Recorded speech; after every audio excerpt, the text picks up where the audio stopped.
Yep. Bonsoir tout le monde.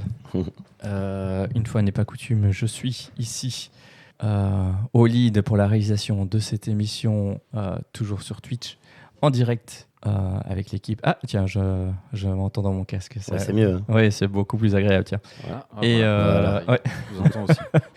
Et émission encore différente. Donc hier, mardi 29 avril, vous avez eu Oli, Pierre et Thomas qui vous ont partagé leur tier list sur la discographie de Machine Head. Mm-hmm. Il y a eu des débats. Ah, il y a eu débat, oui. Ouais, et j'ai fait un petit reel ce matin et ce midi. Et il y avait déjà des débats sur le reel alors que toute l'émission n'est pas encore sortie. Si. Qu'est-ce que ça va être quand ça va sortir? Ils vont se faire défoncer. Mais on peut se faire défoncer si c'est avec politesse. Oui, puis si c'est pertinent. Oui, voilà, Enfin. c'est surtout ça, si c'est pertinent. C'est toujours difficile d'être pertinent par écrit, par contre. Mais aujourd'hui, émission tout autre, même si on va quand même un peu s'écouter de musique. On va faire une émission 100% BD, bande dessinée, manga, comics. On a des comics ce soir? Oui, hein. Un seul. Comics. J'ai hésité et puis je me suis dit que non, ce sera pour une prochaine fois les comics. Ouais, Ok, bah, pourquoi pas tout faire. Oui, c'est ça. J'ai vraiment pris des coups de cœur récents ici pour moi. Et donc, comment ça va se passer? Vous avez vu, on a un invité, Ultraskull. Salut. C'est moi. Ultraskull qui est déjà passé par le studio la saison passée, je crois. En 2023, je pense. Il y a 2 saisons déjà. Ouais. Et, ça passe vite, hein. Il était venu nous faire coucou et il nous avait parlé pendant un petit quart d'heure de ce qu'il avait aimé en BD, dont très bon... comment c'était? Doom... Ah, un Doom Boy. Doom Boy. Ah, tu l'as trouvé. Que j'avais acheté, ouais, Ah ouais, mais ouais. dans un autre format. Ouais. J'ai voulu l'amener, puis j'ai oublié, pour te montrer le format un peu différent, Ouais. pour comparer. Et on avait bien aimé, surtout moi. Et moi, j'avais envie de parler aussi avec vous de BD, donc c'est ce qu'on va faire ce soir. Parler de romans graphiques, comme ça c'est plus facile. Et ce qu'on a essayé de faire, ce que j'ai demandé à tout le monde et ce que je vais faire aussi, c'est que chaque roman graphique, on va devoir vous faire un peu écouter ce que musicalement ça représente un petit peu. Ça vous évoque. Ouais, Voilà. Moi, c'est un peu différent, évidemment, parce que je fais jamais comme tout le monde, mais vous verrez. Ouais. Et puis on est d'office influencé aussi par la musique qu'on écoute, je crois. Oui, Mhm. c'est ça. Moi, c'est ce que j'ai senti quand j'ai vu tes tracks. Je me suis dit qu'il y avait quand même ta patte personnelle, et vous allez voir que dans mes tracks, c'est aussi Mhm. ma patte personnelle, mais c'est par rapport à ce qu'on écoute, ce qu'on aura envie d'écouter pour ces romans graphiques. Mhm. Voilà. Si vous êtes en replay YouTube ou Spotify, sachez-le, vous n'aurez peut-être pas la musique.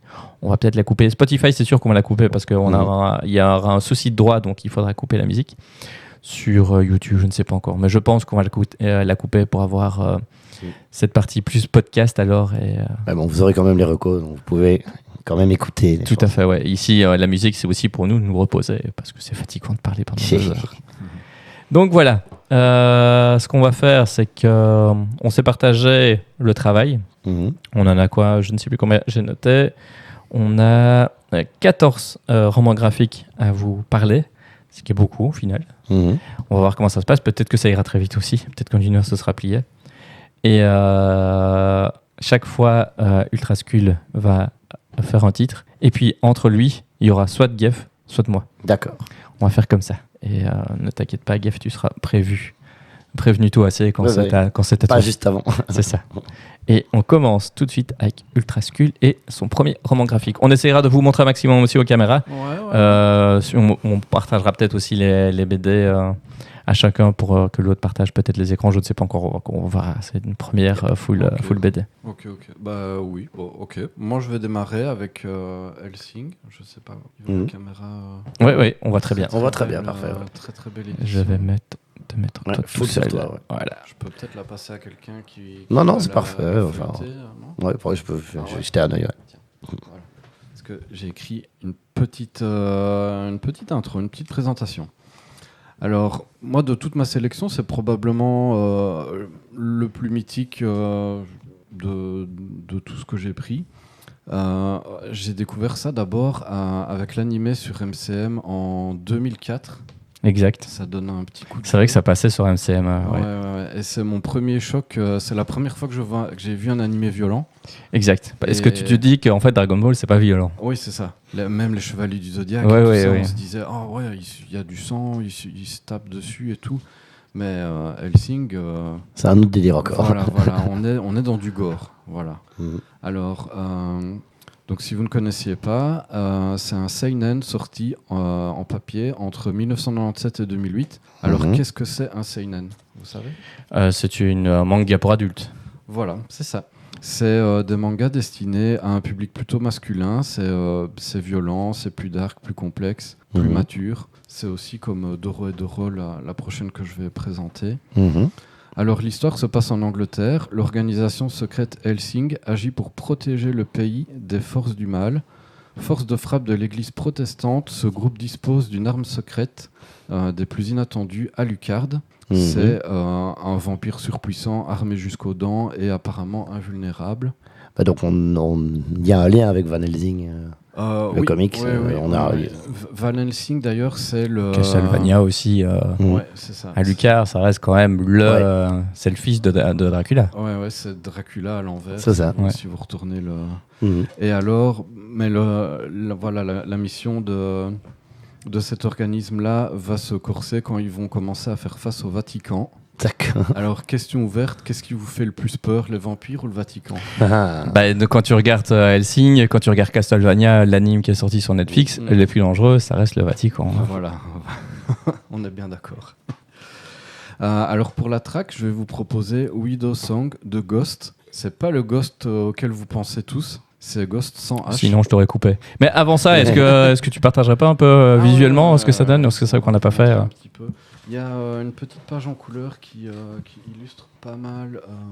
C'est vraiment voilà à quoi il ressemble. J'ai toute l'histoire en DVD à la maison. C'est un truc que j'avais acheté il y a 15 ans, un truc comme ça. Ça fait longtemps que je n'ai plus regardé, mais c'est vrai que c'est un vrai classique pour moi. C'est un vampire qui n'a pas de sabre, d'épée. Il fait tout avec ses deux pistolets, avec des balles en argent. C'est ça. Et vraiment, il bute du vampire. Et de ce que je me souviens, il est ami. En tout cas, dans l'anime, c'était ça. Il devient ami avec une jeune policière. C'est gore. Avec une jeune policière. C'est ça. Qui devient vampire aussi. Ouais. Dans la deuxième moitié, je crois, qu'elle devient vampire. Ouais, c'est vraiment très gore. Les quantités de sang sont toujours astronomiques. Toujours assez incroyable. Juste pour revenir ici, c'est une nouvelle édition qui est sortie assez récemment, qui est c'est très très beau. C'est l'édition est très belle. De faux cuir avec un rouge un peu brillant. Voilà, en plus d'être mythique, c'est un bel objet en soi. Et ici, c'est le tome 1 ou l'intégrale? Ouais, c'est le tome 1. Ouais. Tu sais combien ils vont en faire? J'ai envie de dire 8 ou 10, ah oui. quelque chose comme ça. C'est quand même presque 400 pages, donc il y a à mon avis 3-4 tomes dedans. Okay. Je ne saurais pas vous dire exactement. J'ai pas été jusque-là dans mes recherches. Du coup, moi, pour la track, j'ai choisi un album de Ghost, donc c'est G-O-S-T, il n'y a pas le H. Voilà, comme ça, tout le monde est rassuré. Parce que on pourrait dire qu'on a passé Ghost dans Silent Slay. C'est vrai. Vous m'expliquerez un petit peu le petit débat qu'il y a sur ce groupe-là? C'est un débat qu'il y a partout sur Internet avec Ghost. Soit on adore, soit on déteste. Moi, dire que je déteste, c'est un grand mot parce que j'ai jamais écouté. Enfin, ce que j'écoute, ça ne me plaît pas. Et le principe, encore une fois, avec Ghost avec un H, c'est que visuellement, on ne s'attend pas à ce qu'on écoute. C'est ça. Ça fait tous les festivals de métal, il y a une imagerie métal à fond. Alors c'est ça, du métal. Et on voit d'abord l'imagerie avant d'écouter souvent. On s'attend et donc du coup, du black en fait. C'est ça. C'est en fait tellement pas. Non, c'est de la pop. Oui, c'est très poppy au final. Ok, du coup, alors c'est pas vraiment un groupe. Enfin, si pour moi, c'est un hybride parfait entre la dark synth et le black metal.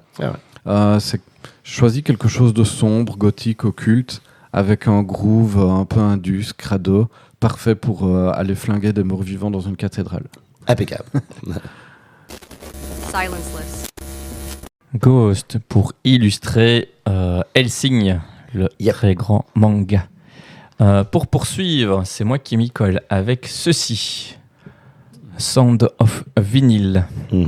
Bien sûr, il est sorti il y a un mois, quelque chose comme ça. D'accord. Ici en France, en français. Quand j'ai vu la pochette, je fais ça m'intéresse. Ouais, le nom déjà. Ouais, moi qui suis assez fan de vinyle, et j'ai été voir. Et qu'est-ce que ça raconte en fait? C'est des petites nouvelles dedans. On a 5 nouvelles, parce qu'il y en a une qui est en 2 parties. On a 5 nouvelles. C'est le premier tome. Il y aura 3 tomes. Les 3 sont déjà sortis au Japon. Les 2 autres font suivre ici, mais avec le délai qu'on connaît au manga. C'est sorti sur la collection Alpha, qui est une sous-branche de Vega. Ok. Vega, si vous êtes fan de Gundam, vous connaissez Vega, parce que c'est sorti là-dessus. Gundam Unicorn, qui est 2 tomes déjà disponibles. Et qu'est-ce que ça raconte? En fait, ça raconte toutes des histoires toujours tournées autour du vinyle. Fun fact, à chaque fois, à la fin, alors ça je ne l'ai pas préparé, mais je trouve que c'est hyper intéressant. J'arrive à la fin de l'histoire. Tac, tac, tac, tac. Elle est longue, ce première.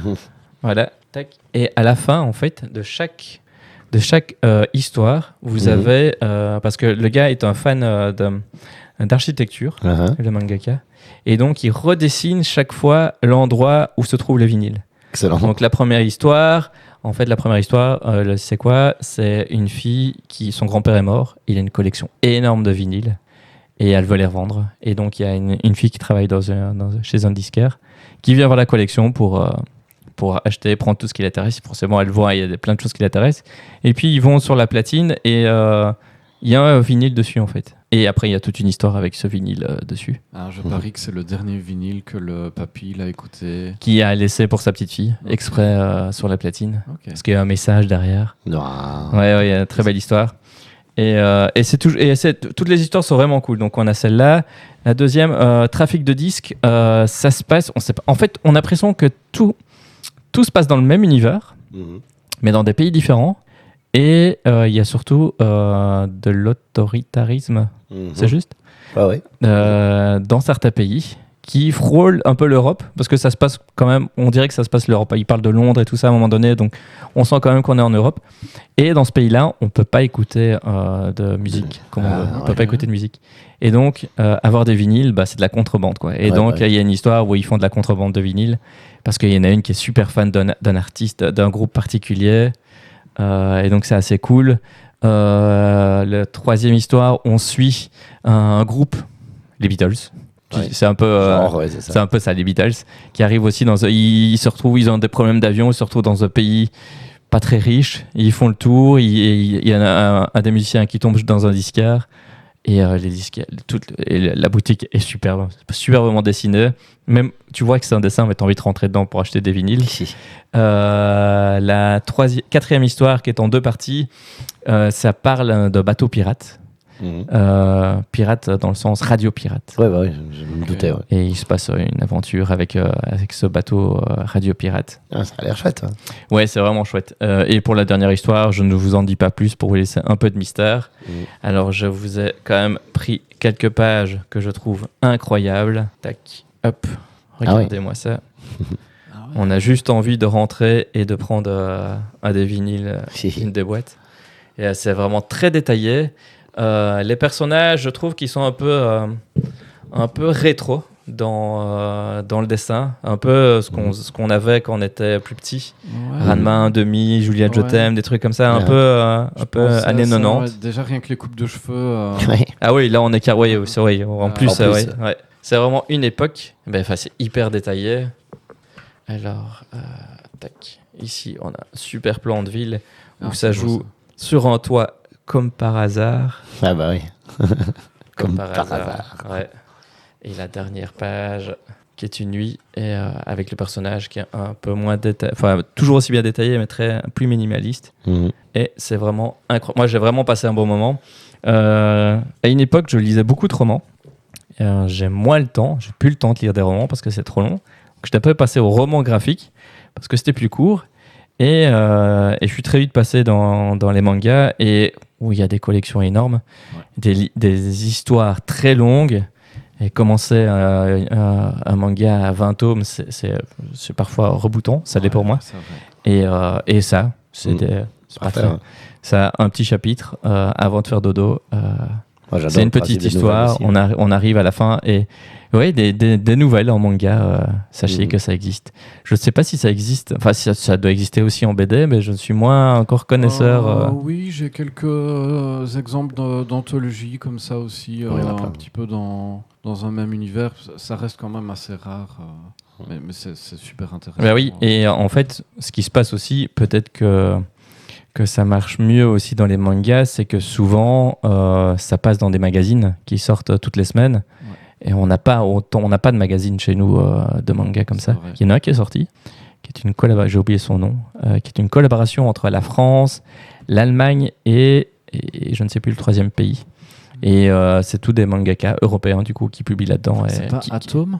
Je ne sais plus. Il me semble que j'ai vu passer. Donc voilà. comme ça. Musicalement, j'aurais pu prendre les Beatles pour ça, mais non, j'ai pas pris les Beatles. Je suis parti quand même sur un truc. Allez, on n'est pas très loin. J'ai pris les Strokes. Ah oui. Je me suis dit qu'il fallait quand même un truc un peu vieux, mais pas trop vieux quand même. Je voulais pas tomber vraiment dans le cliché des Beatles. Et bah, vous connaissez tous ce titre, Someday. Silenceless. Alors, c'est à Ultrascule. Ouais. Yes, mais les suivantes. alors, ma reco suivante, c'est Doro et Doro. Ok. Et c'est une réédition aussi. C'est la Chaos Édition. En fait, c'est déjà sorti il y a pas mal de temps, mais dans une édition plus petite, en 23 tomes. Ici, ils ressortent l'intégrale du coup en 10 tomes. Donc voilà, c'est un peu plus condensé, c'est un format un peu plus grand, un peu plus beau. Alors, c'est sorti chez Soleil Manga. Et c'est l'histoire de Caïman qui traque des mages dans l'espoir de retrouver lequel lui a lancé un sort qui lui a fait perdre la mémoire et qui a transformé sa tête en tête de crocodile. D'accord. Ah oui. Voilà, on démarre là-dessus. Il est accompagné de Nikaido, c'est une experte en bagarre et en gyoza. Ok. Ils vont se mettre à dos la mafia des mages qui vivent dans un monde parallèle, accessible uniquement à l'aide de portails que seuls ces mages-là savent ouvrir. Caïman va très vite réaliser qu'il est maintenant immunisé à la magie et que quelqu'un vit dans sa gueule de reptile. Donc il a vraiment quelqu'un dans le fond de sa gorge. Et il va littéralement gober la tête de tous les mages qu'il croise pour les montrer à son hôte, pour qu'il les rencontre et qu'il lui dise si c'est son agresseur, si c'est bien lui qui l'a maudit. Le principe de base est bien perché, quoi. Voilà. Il y a vraiment ces scènes, je vais essayer de vous montrer, où on le voit vraiment gober la tête de quelqu'un. Et du coup, juste à la case d'après, il y a ce plan où on est dans la gueule Du crocodile. avec toutes les dents et cette espèce de rencontre un peu improbable. Je vais essayer de vous trouver un plan sympa. On sait combien il y aura de tomes pour cette réédition Ouais, une dizaine. Ah oui, tu l'as dit. Ouais. Décidément. Déjà, rien que la première page, je sais pas si vous la voyez bien. Ouais. Et alors, est-ce que Ouais. la réédition, c'est sorti en anime aussi, non? Ouais, il y a Est-ce un que la animé réédition, sur Netflix. ouais, est-ce que la réédition, c'est sur Netflix? Ouais. Ah oui, Je sais pas là. si c'est encore là, mais il me semble que oui. C'est en 3D par contre, donc ça peut rebuter un peu les gens. Ok. Moi, j'ai trouvé que c'était très bien, que ça suivait quand même pas mal l'histoire. D'ailleurs, la saison 2 a été annoncée pour 2025, donc c'est vraiment très trash quand même. Hein. Et c'est un monde en deux parties. Donc il y a la ville de Hall qui est une espèce de bidonville où tous les rebuts de la société vivent, notamment les personnages principaux. Et ils vont être en permanence en conflit avec des mages qui vivent dans une ville alternative qui est vraiment, c'est un monde à côté. Et ça va être une ville beaucoup plus gothique, du coup. Ok. Vraiment, si vous connaissez Requiem, Chevalier Vampire, Pas du tout. voilà. Mais c'est comme ça. Imaginez des villes cathédrales D'accord. pleines de couleurs, avec des châteaux rouges, des D'accord. choses vraiment... une accumulation de cathédrales, alors que la ville des héros, c'est vraiment un taudis qui est construit sur un marécage. Mhm. Yeah, ouais. Voilà. Et ça, c'est le méchant, qui est un mage qui contrôle les champignons. Voilà, et c'est le chef de la mafia.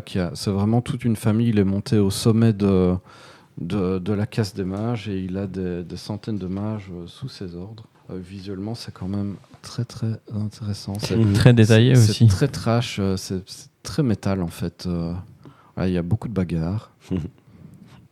Donc, tu as pris l'opening de l'anime pour illustrer le manga. Pas Logique. du tout. Non. Pas du tout. J'aurais pu. Alors, justement, l'opening, il a été fait par un groupe japonais qui s'appelle Kno Nem. C'est de la J-pop, J-rock expérimentale. Mais j'avais l'impression qu'on pouvait faire un petit peu mieux dans le déjanté, plus Ouais, chaotique. les openings sont pas toujours représentatifs. Voilà, plus déstructuré. Donc, je me suis dit, un petit peu de gent, ça pourrait être sympa. Et voilà, donc j'ai choisi Buried Alive. Je sais pas si vous connaissez. Pas du tout non plus. C'est un duo canadien. C'est un couple en fait. C'est Ah un oui. homme et sa femme. Lui, Très bien. il fait la guitare et l'instru, la batterie et la voix. Et elle fait la basse. C'est du gent synth assez technique et très coloré parce que tous leurs morceaux parlent de fruits. D'accord. Voilà, donc littéralement les titres des morceaux, ça pourrait être des recettes de milkshake. Voilà, regardez un peu la discographie, c'est assez fun. Ici, on est sur Ghost Pepper. Ghost Pepper, voilà. Et du coup, Buried Alive, le titre du groupe, c'est un mélange entre enterré vivant Berry. et Berry, ouais. les baies. C'est bien D'accord. trouvé. Donc voilà, Silenceless. on avait pensé.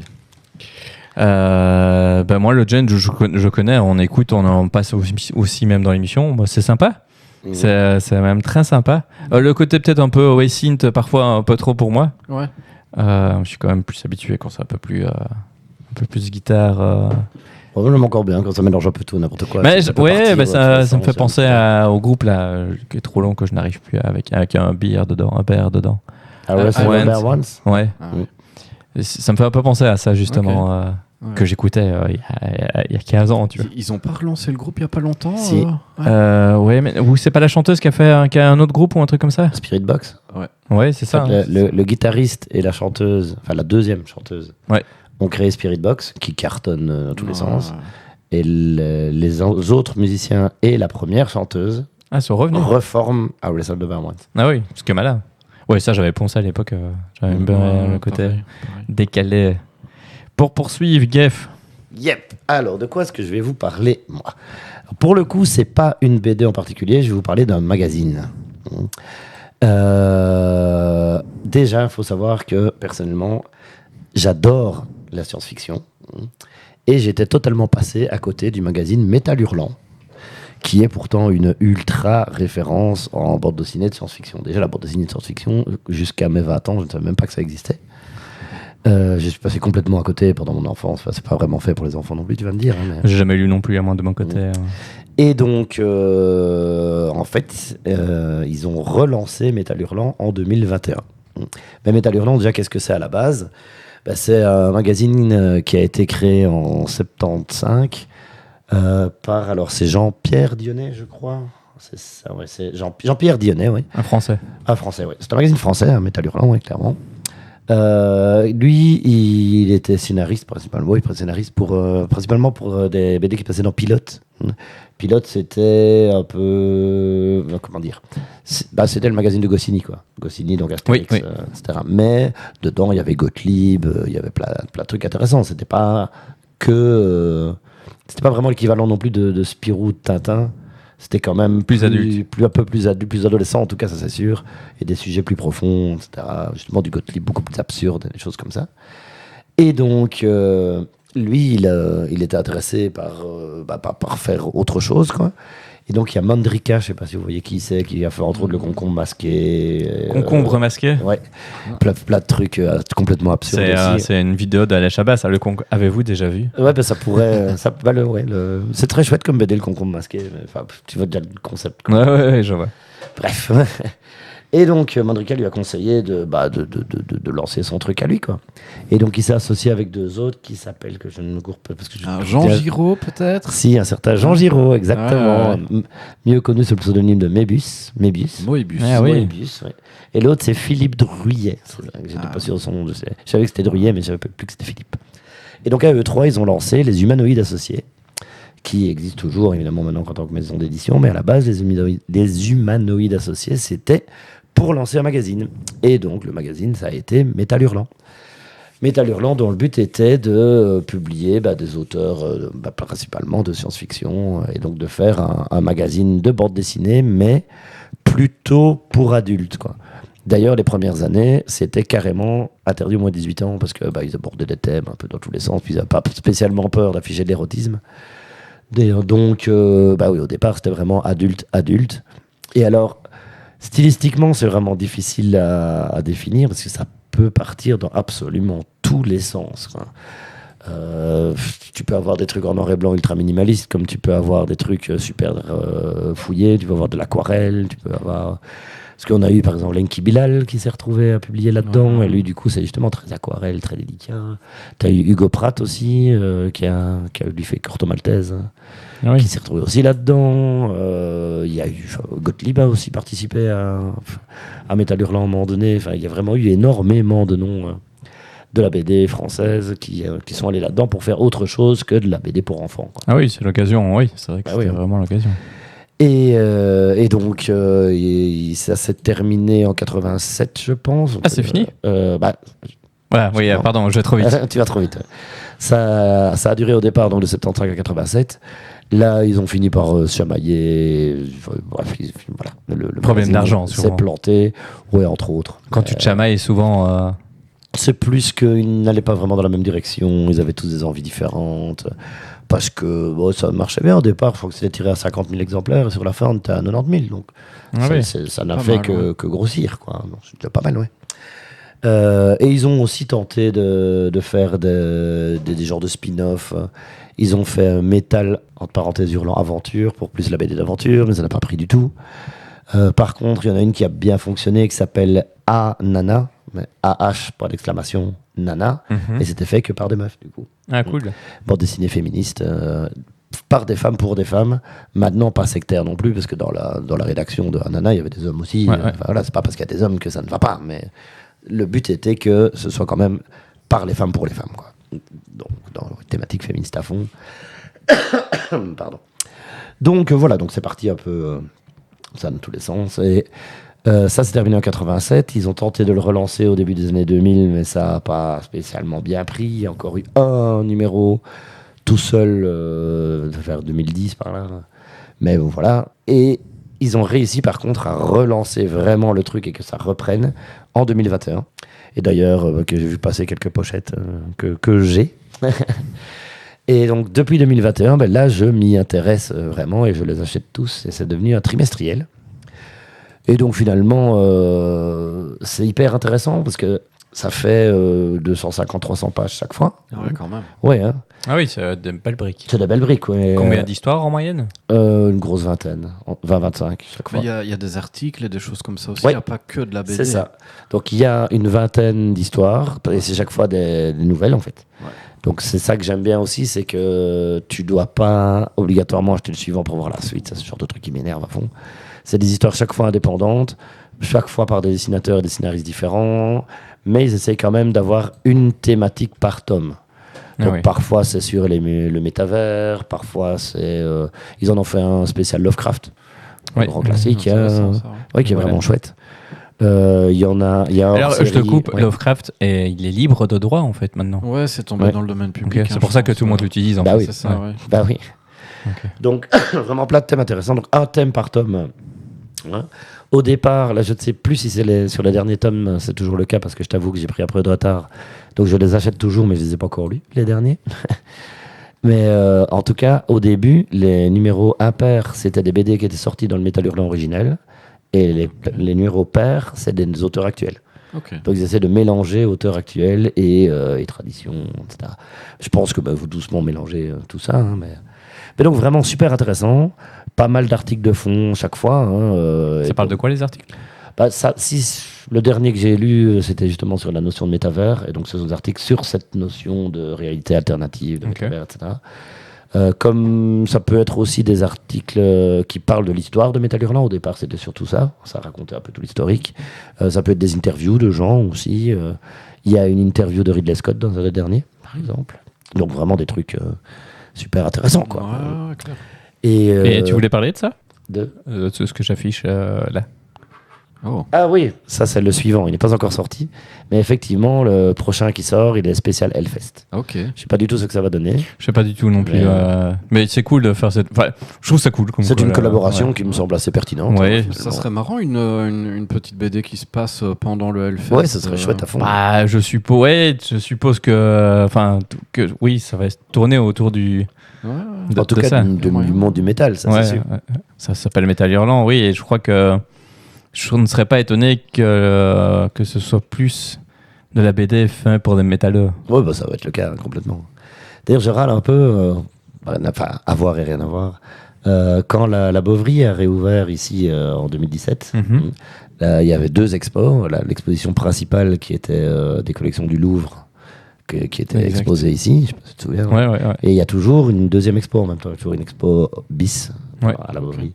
L'expo bis, c'était sur Metal Hurlant et À Suivre. Ah merde. Ah oui. Et je connaissais pas encore. Je ne pas du tout. Enfin, je me rappelle pas du tout. Le Louvre, oui, mais Metal Hurlant. Ah ouais, non, moi non plus. Et j'avais vu passer à l'époque, je me dis, tiens, ça doit être intéressant, mais je connaissais pas vraiment. Ouais. Et je râle tellement parce que c'est que des planches originales. Et alors, pour conclure le sujet sur Metal Hurlant, même si les trucs dont je vais parler plus tard, il y a un fil conducteur. Mais pour conclure sur Metal Hurlant, en fait, Metal Hurlant a été traduit dans différentes langues. Il y a eu un Metal Hurlant en Italie, en Allemagne, etc. Et il a aussi été repris en Amérique par National Lampoon. Je ne sais pas si vous connaissez. C'est un magazine un peu l'équivalent d'Harakiri, donc très satirique, très mauvais goût, etc. Très Metal Hurlant. Mais pas vraiment science-fiction, en fait. Ouais. Enfin, Il leur manquait ça dans leur National Lampoon, catalogue. c'était pas spécialement science-fiction, c'était plus vraiment satirique, quoi. Et National Lampoon, pour la petite histoire, après, c'est eux qui ont lancé la mode des teen movies. Ils ont fait pas mal de cinéma aussi, et donc oui. le teen movie, c'est National Lampoon aussi, Ok. Van Wilder, etc. Ça, c'est Ok. c'est National Lampoon. Et donc, ils ont racheté les droits de Metal Hurlant pour les États-Unis. Ils ont appelé ça Heavy Metal, du coup. Au départ, c'était des traductions des BD de Metal Hurlant en anglais, quoi, simplement. Ouais. Mais comme ils avaient les droits, très vite, ils ont mis ce qu'ils voulaient dedans. Donc, ils ont mis des auteurs américains dans le heavy metal, ce qui n'arrangeait absolument pas du tout Dionnet, qui lui aime bien avoir le contrôle sur son bébé, quoi. Mais comme il avait cédé les droits, foutu, quoi. Donc à ce moment-là, heavy metal et Metal Hurlant se sont séparés en 2 entités où c'était Alors vraiment- qu'ils auraient pu travailler ensemble et. Ils l'ont un peu fait. Ouais. Il y a eu des collaborations l'un à l'autre, mais ouais, il était quand même pas très content d'avoir perdu le contrôle sur son bébé, quoi. Bah, après, quand tu lâches les droits, Ben oui, mais il a pas Ouais. réfléchi. ouais. Voilà. Et alors, Ça faisait un peu de sous, il s'avait pas dit. ils ont lancé un projet de film d'animation. Alors là, la branche Heavy Metal. On fait donc un film Heavy Metal, Metal Hurlant en français, qui est une anthologie d'histoires qui n'ont, un peu comme dans le magazine finalement, d'histoires qui n'ont aucun lien entre elles, sauf un artefact qui est une espèce d'orbe verte Ah oui. que tu vois dans les différents trucs, quoi. Mais par contre, les histoires n'ont rien à voir l'une avec l'autre. Le style n'a rien à voir. Love, Death and Robot. Un peu, ouais. Sauf qu'il y a quand même ce fil rouge de cette orbe verte que tu sais Ouais. pas ce qu'elle fait là. Ouais, je me rappelle d'une histoire en huis clos dans un bunker. C'était C'est là-dedans, possible, ça c'est bien possible. Je ne sais plus, mais donc tout ça c'était pour mener à la fin de cette chronique, parce que qu'est-ce que j'ai choisi comme musique pour illustrer Metal Hurlant? La chanson Heavy Metal, qui est la chanson titre du film, du coup, et qui est une chanson de Sammy Hagar, qui a été après le chanteur de Van Halen. Et donc voilà, on va s'écouter la chanson titre du film d'animation tiré du magazine Heavy Metal qui vient de Metal Préparez-vous Hurlant. si vous êtes en live. Silenceless. Dis-moi que parfois Metal Hurlant n'est pas représentatif par cette musique. Ah oui, Parce que complètement. la musique me donne pas forcément envie d'aller voir Non, c'est Metal sûr, Hurlant. mais je trouvais ça. Mais oui, l'histoire forcément, est c'est complètement pertinent et c'est kitsch à mort, donc moi, ça me fait rire. Pour poursuivre, on repart au Japon. Ah non. Ah non, pardon. On part où alors Ed Loper C'est lequel, toi Oui, c'est Headloper. Oui, pardon, voilà. j'étais sur le suivant. Alors là, on va pas aller au Japon, on va aller aux États-Unis, mais je pense que vu que le gars s'appelle Andrew McLean, à mon avis, il doit être plutôt irlandais ou J'arrête de par là. Ouais. quelque chose comme ça. Putain, ils viennent tous d'Europe au final. Ouais, c'est ça. Ouais. Du coup, c'est le seul comics de ma sélection. Et je pense que c'est le seul comics ce soir. Oui, non c'est le seul Ouais. comics de ce soir. Du coup, Headloper chez Ankama. Je pense que vous êtes beaucoup à connaître Ankama pour Dofus et tout ça. Exact. Voilà, c'est d'abord un studio de jeux vidéo français, mais ils ont fait aussi de la bande dessinée, de la série animée. Du coup, si vous êtes fan de Hellboy, celle-ci va clairement vous rappeler le travail de Mike Ah bah, Mignola. à la pochette, on le voit. Voilà. Donc, on est sur des couleurs audacieuses, voilà, un jaune bien pétant, avec des aplats de couleurs. Il n'y a pas de dégradé, il y a très peu de texture. Il y a un line work bien épais, donc vraiment un tracé comme j'aime bien aussi. C'est de la médiéval fantasy. On est sur un héros brut qui se retrouve embarqué dans des confins de vallées qui rappellent un peu l'Irlande, pleine de magie et de légendes. Je vais essayer de vous trouver une petite page où on voit un peu des décors. Ouais, voilà. En gros, c'est de la bagarre dans les Landes. C'est très facile à lire. En fait, on plante le décor, on fait la bagarre avec le boss du coin, puis on passe au niveau suivant et on refait la même. Très jeu vidéo. C'est un jeu vidéo. Il y a des planches comme ça qui sont vraiment, Ah ouais, c'est vraiment cool, ça. sympas. Ouais. Voilà, les actions sont vraiment très découpées. Dans le paysage du comic, c'est un petit peu un ovni et c'est pour ça que c'est sorti du lot pour moi. C'est un peu plus cartoon, mais voilà, plus pour adultes parce que ça reste quand même très violent. Il y a des têtes découpées tout le temps. Il y a des rivières de sang. Voilà. Très belle couleur. Est-ce que tu as de la lecture qui n'est pas violente? Non. Non. Ben voilà, le monde est comme ça, moi j'en peux rien. Ouais. Est-ce que je peux vous montrer d'autres hop. Ouais, voilà. On est sur des gens enfermés dans un donjon. Voilà, c'est très contrasté. Ça rappelle. Je sais pas si vous connaissez un peu Mike Mignola, Hellboy et tout ça. Ouais, Hellboy, oui. J'essaye. J'ai voulu me procurer des comics Hellboy il y a pas très longtemps, mais j'ai l'impression qu'il n'y a plus trop de sorties pour l'instant. Et donc du coup, il faut, c'est surtout en occasion et ça coûte cher. Ouais, c'est ça. Moi, j'ai de la chance d'avoir commencé assez tôt Hellboy, donc j'en ai beaucoup. Je pourrais t'en recommander une d'ailleurs. Je saurais plus te retomber sur le nom Avec comme plaisir. ça, mais une édition. C'est un des super-héros comics que je préfère.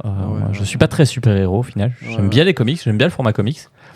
Mais super-héros, non. Et Hellboy, c'est pas un super-héros, quoi. Non, c'est un anti-héros. D'ailleurs, ici, le personnage, c'est aussi un anti-héros. C'est vraiment une espèce de viking qui a une épée et qui est engagé par la reine du coin pour aller tuer des bêtes qui menacent son royaume. Et voilà, ça pourrait bien me plaire aussi, ce genre de choses. Je crois que je l'ai vu passer. Il est sorti il y a pas très longtemps, ça. Hein. Oh, non, je pense que ça fait quand même quelques années. C'est vrai. Ouais. Je l'ai revu. J'ai l'impression de l'avoir vu encore en tête de gondole Casabule.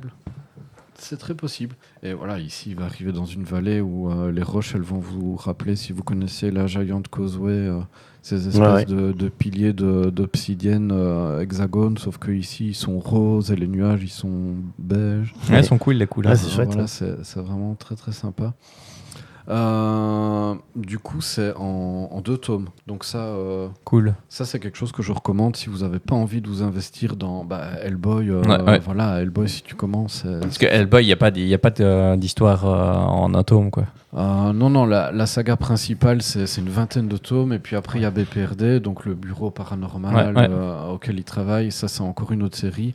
Et ce qui est assez frustrant avec Hellboy, c'est que la couverture, elle va être dessinée par Mignola. Et vous allez l'ouvrir et ça va être un autre auteur. Et Mignola aura juste écrit l'histoire. Ah ouais. Et donc parfois il y a des c'est un peu de frustration. qui sont très frustrants. Du coup voilà, Headloper chez Ankama d'Andrew McLean. Et pour accompagner cette lecture, moi j'ai choisi Reverb de Bataille. Je sais pas si vous connaissez Bataille. Bataille, pas du tout. Alors, c'est le projet d'un YouTuber qui s'appelle Maxwell. Ah oui. Ah, ouais. Ouais, Ah. donc Maxwell Dragon sur Ah, ouais. Instagram, je pense. Donc, ça vous dit quelque chose? Oui, Bah, oui, bien sûr. Mais je Et ne j'aime bien connaissais le pas. nom me dit quelque chose, mais je ne savais plus du tout Ah d'où. ouais. Mais ok, Ouais. d'accord. Et c'est lui qui a décidé d'arrêter la musique aussi. Ah, je ne sais pas. Je crois Ouais. qu'il a voulu. Ou c'est peut-être un autre YouTuber. Non, je crois que c'est lui qui a voulu lancer son projet et que c'est peut-être celui-là d'ailleurs, Ah, peut-être. mais qui n'a pas réussi à financer comme il voulait un disque ou un nouveau disque. Ok, je pense que. Et donc il dit je vais arrêter. Après voilà, il joue le YouTuber aussi. Hein. Ouais, c'est ça. Ah non, j'ai pas reçu mes sous alors j'arrête tout. Ah, ouais. Bah, du coup, je pense qu'il a sorti quand même 1 ou 2 albums et peut-être Ouais, 1 ou 2 ok. EP. Là, j'ai en tête que ça date de 2021, quelque chose comme ça, donc c'est récent, mais pas trop non plus. C'est du black atmosphérique qui va pencher vers la dungeon synth. Je sais pas si vous, si vous Bien sûr. connaissez un petit peu ça. Alors moi, depuis des mois, j'écoute quasiment que ça, parce que c'est génial pour bosser. Ça me donne l'impression d'être un magicien dans une C'est tour tout à fait ça. perdue dans la Ouais. brume, avec de temps en temps un corps de chasse ou l'écho d'un gobelin qui se fait torturer au fond d'un cachot. Et ben si tu aimes ça, je crois que c'était ce mois-ci. Il y a à Antine, il y a chaque année un festival Ah ouais qui fait que ça.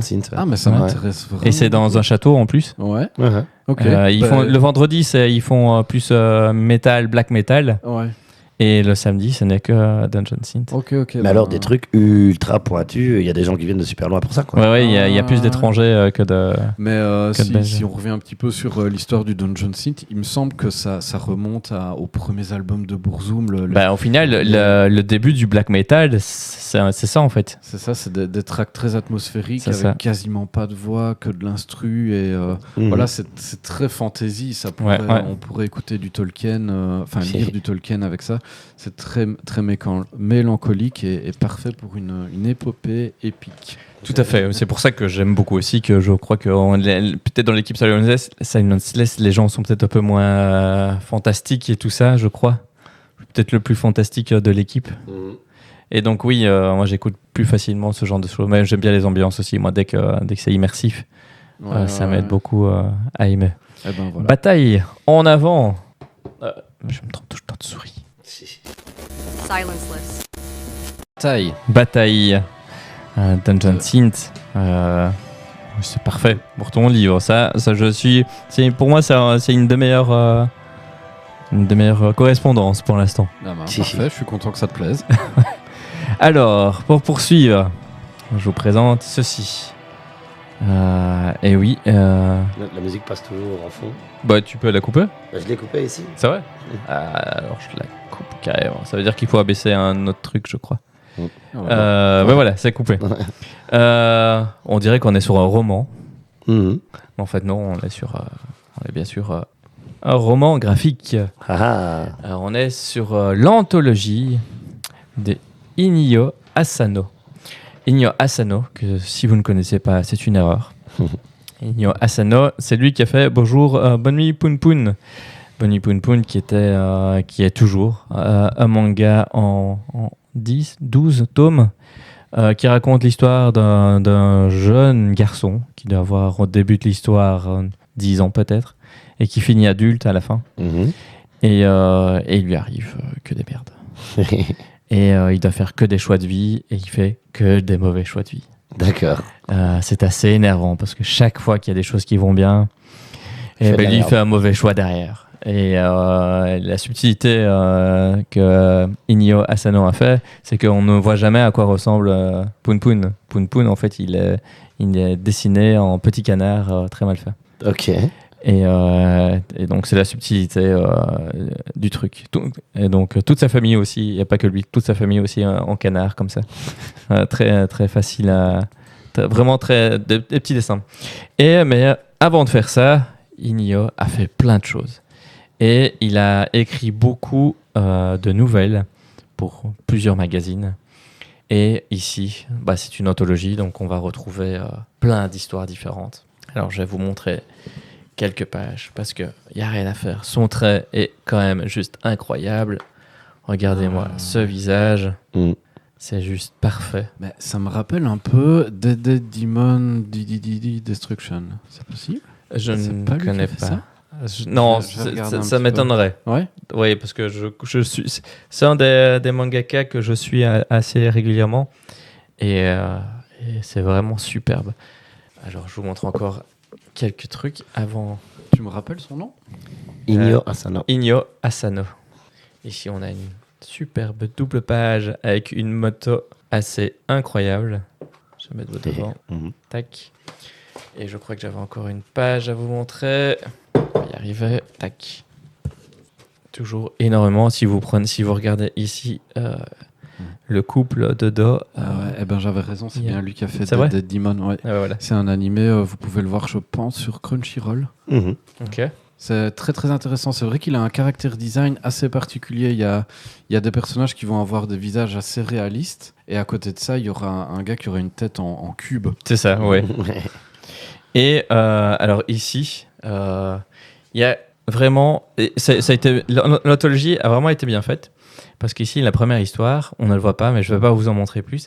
C'est que la fille qui saute, là, en fait, son visage, c'est des grosses dents, c'est un monstre, en fait. Mhm. Et personne ne réagit spécialement au fait qu'elle soit monstre. On sait qu'elle est différente. En fait, ils veulent juste montrer qu'il veut montrer, Inyo, qu'il y a certains jeunes qui sont différents des autres. Et il fait toute une histoire avec ça. Et il y a beaucoup d'histoires. Je ne sais plus combien il y en a, mais il y en a beaucoup. Et il y en a quand même quelques-unes qui m'ont un peu plus interpellé. Donc, par exemple, celle avec ce personnage-là que je vous ai déjà montré. Mhm. Elle est très courte. C'est une des nouvelles les plus courtes. Mais elle y est 3 fois.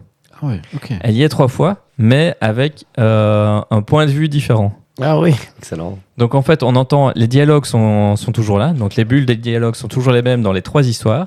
Mais on a les cadres qui font les pensées des personnages, mais qui sont chaque fois, selon la nouvelle, un autre personnage. Ah ouais, mais j'aime bien la narration. Donc, ça. Donc, alors c'est drôle parce qu'il y a un détail à un moment donné, tu arrives dans la 3e histoire, il fait « Ah bah oui, t'as vu, elle a même pas vu qu'il y avait ça. » Et tu regardes et tu dis « Bah oui. » Et donc, du coup, tu vas revoir les 2 autres avant et tu dis « Bah oui, le détail y était et je l'ai pas vu, quoi. » Tu te fais Ça, avoir. C'est assez flashant, vraiment assez cool. Et il y a une autre histoire, est-ce que c'est la dernière, l'avant-dernière l'avant-dernière qui est de l'anticipation, qui est bouleversante aussi. En fait, les personnes, les seniors, les personnes âgées, ils vivent trop longtemps en fait. Et il y en a trop. Mhm. Et donc, à partir de 90 ans, ils doivent tous passer un examen. S'ils le réussissent, ils peuvent continuer. S'ils le ratent, soit on les aide à mourir, soit ils n'ont plus aucun droit. D'accord. Et voilà. Et on suit un petit vieux qui va devoir passer cet examen-là. Ok, bah on n'est pas loin à ce que Trump lui propose la même chose la semaine prochaine. Ouais, carrément. Carrément. Alors, ah oui, je l'ai dit en antenne en début d'émission, suivez Inyo Asano. En octobre sort son nouveau manga. Je n'ai plus le titre. Premier tome en octobre. Et ça va être de la bombe. Donc, il faut suivre ça. Et quand on est sur des histoires de vie, surtout, je me suis dit qu'un slow dive, c'était parfait pour ça. Silenceless. Slow dive. C'est toujours mignon, un petit slow dive. Moi, en plus, c'est un disque, je crois qu'il était dans mon top 2021, je crois que c'était slow dive. Yep. 2017. Dans mon top 2017. Pour Inyo Asano. Poursuivre toujours dans le sang alors. Oui, et encore même plus que... Encore plus qu'avant. Parce que je vais vous parler de Devilman. Là, c'est le plus vintage que j'ai. Je pense que je n'ai même rien du tout de plus vintage que ça. Donc, c'est vraiment un petit trésor. Ouais, alors quand j'ai vu ça, j'ai été vérifier directement quelque chose. Ah oui. Est-ce que toi, ça te fait penser à quelque chose? Ouais, ça me fait penser clairement aux dessins animés, genre à Albator ou genre de Goldorak, hein. Goldorak. J'allais y venir. Donc, c'est une œuvre de Gonagai. Donc, effectivement, c'est le Goldorak. créateur de Goldorak. Bah oui. Voilà, c'est ça. On reconnaît clairement les visages des personnages. Voilà, c'est iconique. c'est flagrant, ouais, c'est sûr. même Devilman, je suppose que c'est Devilman le personnage principal.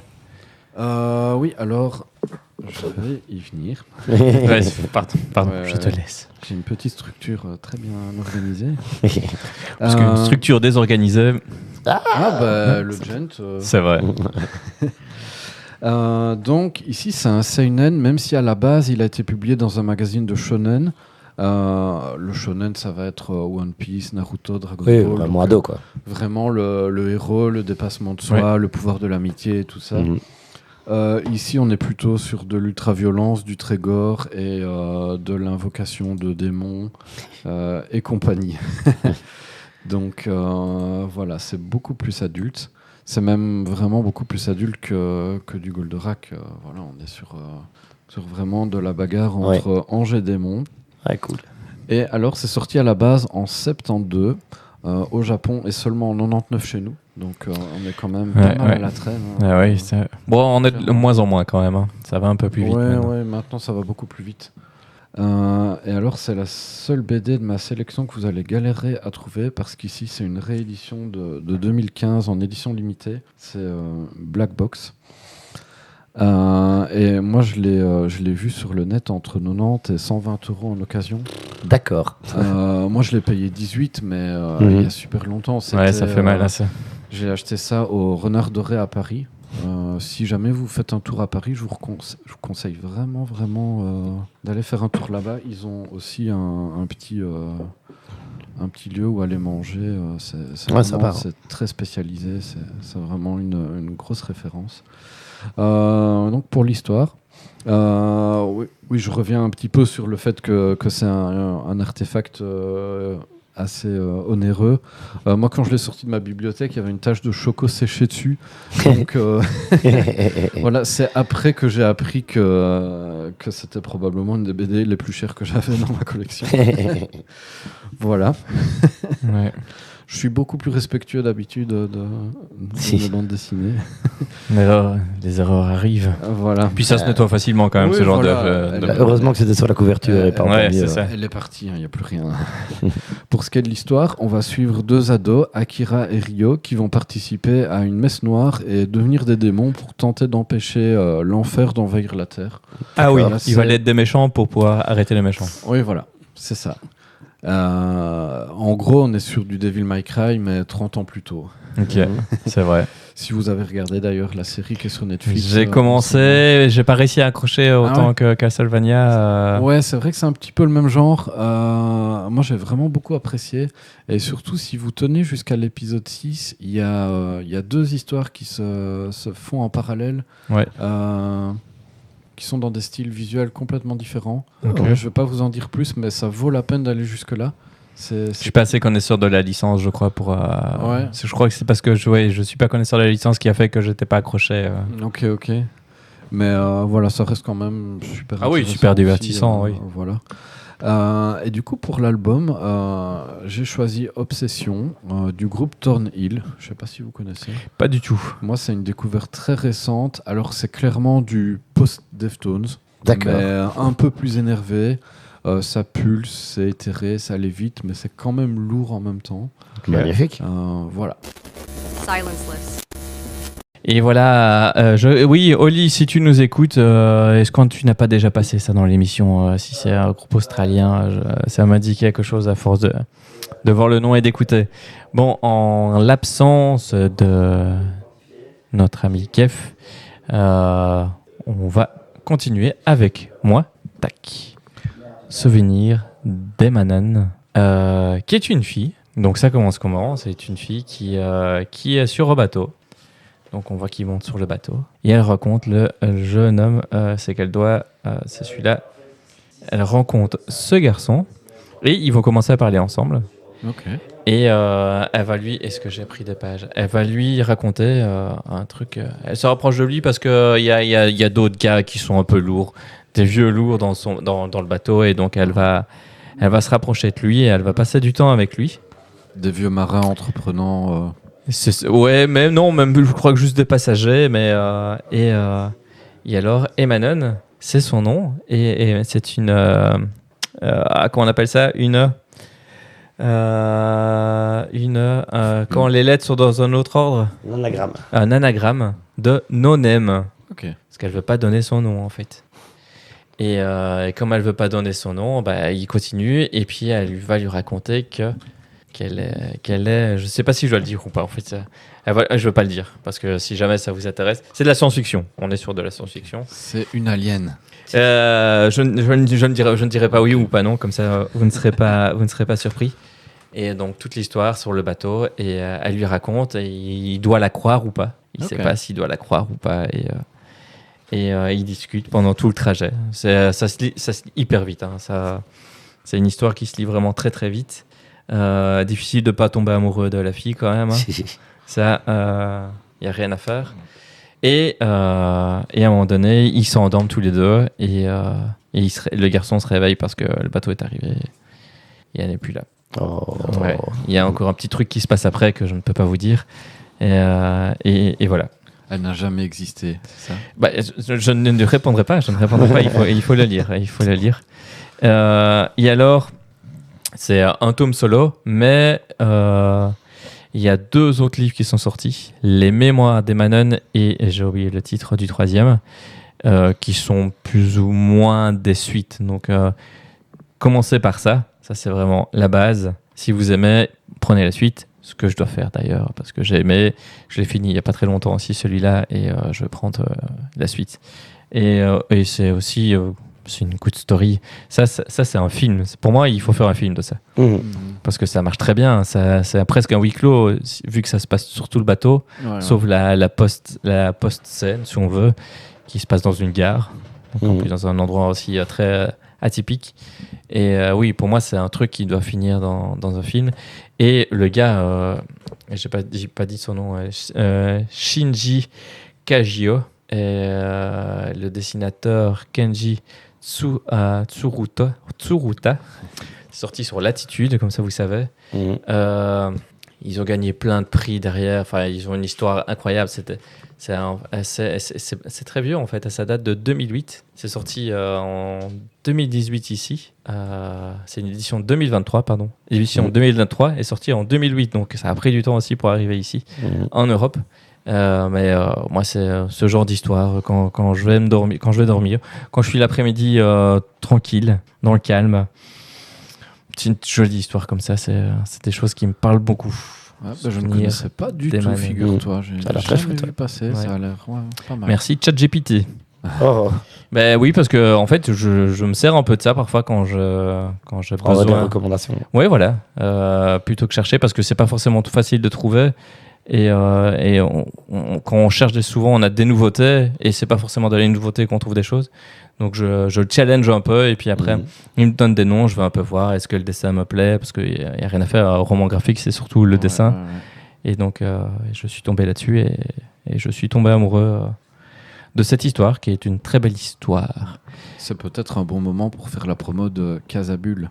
Oui, Casabule qui est mon fournisseur. Alors, j'aurais dû mettre... Non, quand on sera payé, on mettra des logos. Et j'ai pensé, peut-être si on fait une suivante, d'inviter ouais, ça peut être, les gens à ça venir pourrait ici. les intéresser. Et oui, 100% de mes romans graphiques viennent de là. Et d'ailleurs, si vous avez envie de découvrir des choses, n'hésitez pas aussi à poser des questions à vos libraires, parce que c'est leur métier aussi de vous recommander des choses. Ils ne font pas que vendre des livres et encaisser votre cash. Ils lisent aussi toute la journée. Ils sont leurs premiers clients. Tout à fait, oui. Voilà. Oui, tout à fait. Pour illustrer ce souvenir d'Emanon, on va s'arrêter un peu le même registre, comme vu que je l'ai fait quasi d'affilée. On n'est pas sur du showgaze, mais sur du post-rock. Ouais, ça passe. Ouais. Ça dure 7 minutes, bon, on n'écoutera pas tout. Ouais, Okay. Red Sparrows. Silenceless. Alors, j'ai eu très dur de trouver une musique pour mon histoire. Parce que je trouvais que le post-rock, c'était le mieux pour ce genre d'histoire un peu fantastique. Mais je ne sais pas, c'était soit ici même Red Sparrow, je trouve ça un peu encore trop intense pour ce qui se passe, je trouve. Mais je voulais partir sur du Mogwai, mais Mogwai c'était trop impersonnel. Il fallait quelque chose de plus personnel, de plus proche. C'est un souvenir, parce que le mot souvenir en plus est très important dans l'histoire. Et donc voilà. Ok. À toi, Gif. Alors, nous, on va continuer sur la même thématique. Donc, je vous parlais tout à l'heure du magazine Métal Hurlant. J'avais envie de mettre en l'honneur des auteurs vraiment super importants de Métal Hurlant. D'ailleurs, tu l'as cité tout de suite dès que j'ai parlé de Métal Hurlant, un certain Jean Giraud, qui est principalement connu sous le pseudonyme de Mébius, mais pas uniquement, parce qu'il a fait des BD sous le nom de Jean Giraud. C'est lui qui a fait Blueberry, par exemple, qui n'a absolument rien à voir avec la science-fiction, mais énormément d'autres choses. Alors, il a une carrière complètement folle. Et pas retenu, donc il va falloir que je prenne mes notes pour voir un peu tout ce qu'il a fait.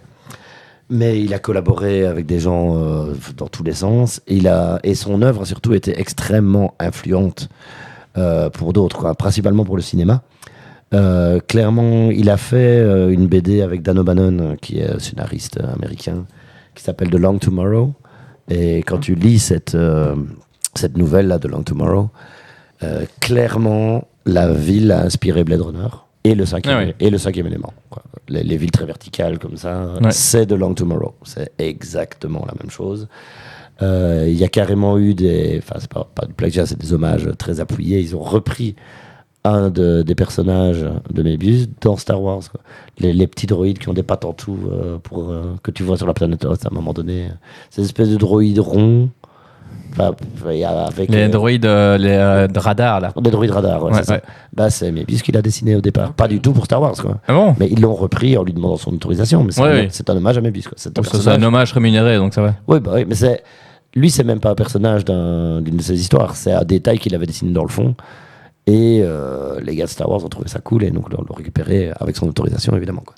Mais donc le mec est d'une influence complètement dingue sur l'imaginaire de la science-fiction au sens large. Et donc il a, entre autres, il a fait énormément de BD, mais il a aussi collaboré sur des films.